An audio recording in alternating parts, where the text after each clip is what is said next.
जय श्री कृष्ण भगवान श्री पुरुषोत्तम ने जय। रथમાં બેસી પુરુષોત્તમ એકલા કેમ આવ્યા? રથમાં બેસી પુરુષોત્તમ એકલા કેમ આવ્યા? ગણેશ ગાયત્રી મંડળનો સંઘ આજે અધિક માસમાં ભગવાન શ્રી પુરુષોત્તમના દર્શન કરવા માટે જઈ રહ્યો છે। કુટુંબને ક્યાં મૂકી આવ્યા? પુરુષોત્તમ તમે એકલા કેમ આવ્યા? કુટુંબને ક્યાં મૂકી આવ્યા? પુરુષોત્તમ તમે એકલા કેમ આવ્યા? રથમાં બેસી પુરુષોત્તમ એકલા કેમ આવ્યા? રથમાં બેસી પુરુષોત્તમ એકલા કેમ આવ્યા? લક્ષ્મીજીને સાથે કેમ ન લાવ્યા? પુરુષોત્તમ તમે એકલા કેમ આવ્યા? લક્ષ્મીજીને સાથે કેમ ન લાવ્યા? પુરુષોત્તમ તમે એકલા કેમ આવ્યા? નગરી વાળો દેવ મારો દ્વારિકા વાળો હે માધવ તારી મેડિયુમાં બોલે જીણા મોર રણ છોડ રંગીલા રંગીલા રણ છોડ રંગીલા કાળા કાનજીને રૂપાળા રણ છોડ રાધે ગોવિંદા ગોવિંદા રાધે ગોવિંદા હે શેઠ મારો શામળિયો ને દ્વારિકા છે ધામ રણ છોડ રંગીલા રંગીલા રણ છોડ રંગીલા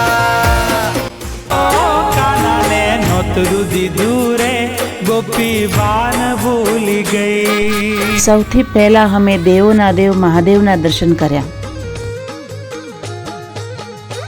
અગડ બમ ડાક વાગે ડમરું નાચે સદા સે આગે ભેરો અગડ બમ ડાક વાગે ડમરું બોલો શ્રી બાબુલનાથ મહાદેવની જય।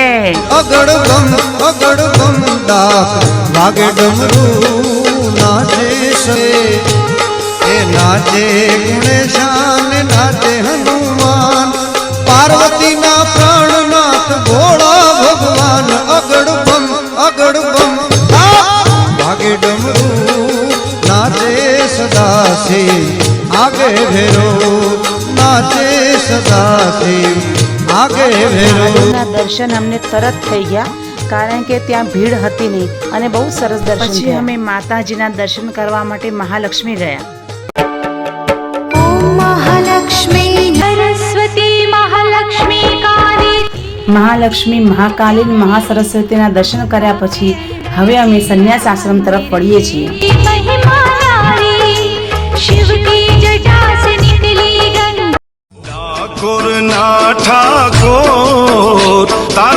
હવે અમે સંન્યાસ આશ્રમ ભગવાન પુરુષોત્તમના દર્શન કરવા માટે આવ્યા છીએ।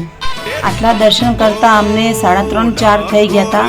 હવે પેટ પૂજાનો વારો હતો। મારી બહેનો સરસ મજાનું મસ્ત વ્યંજન લઈને આવ્યા હતા એટલે અમે બધા જમવા માટે બેઠા।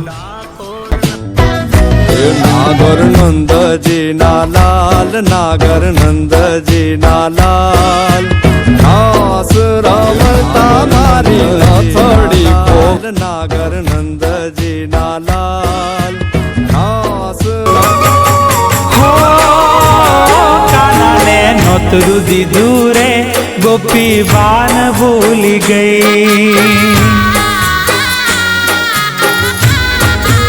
આજ કાનાને નોતરું દીધું રે એ ગોપી બાન ભૂલી ગઈ।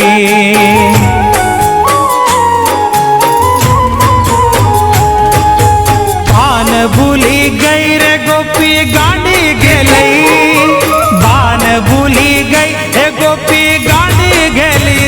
હવે અમે ઇસ્કોન મંદિર આવ્યા છીએ શ્રી રાધા કૃષ્ણના દર્શન કરવા। કાનાને નોતરું દીધું રે ગોપી કૃષ્ણ ભગવાનને જોયા એટલા સુંદર રૂપાળા લાગતા હતા। રાધા રાણી પણ બહુ મસ્ત હતા।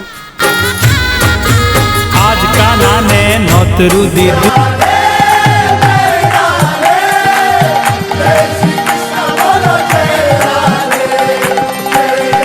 રાધા કૃષ્ણના દર્શન કર્યા પછી બાજુમાં જ મુક્તેશ્વર ધામ મંદિર છે ત્યાં અમે દર્શન કરવા ગયા। 7 માળનું બહુ મોટું મંદિર છે અને બહુ સરસ અંદર જોવાલાયક છે।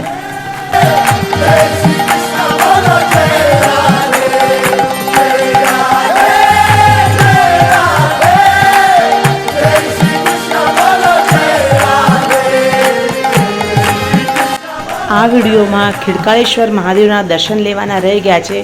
બાકી યાત્રા બહુ જ સરસ હતી, બહુ મજા આવી.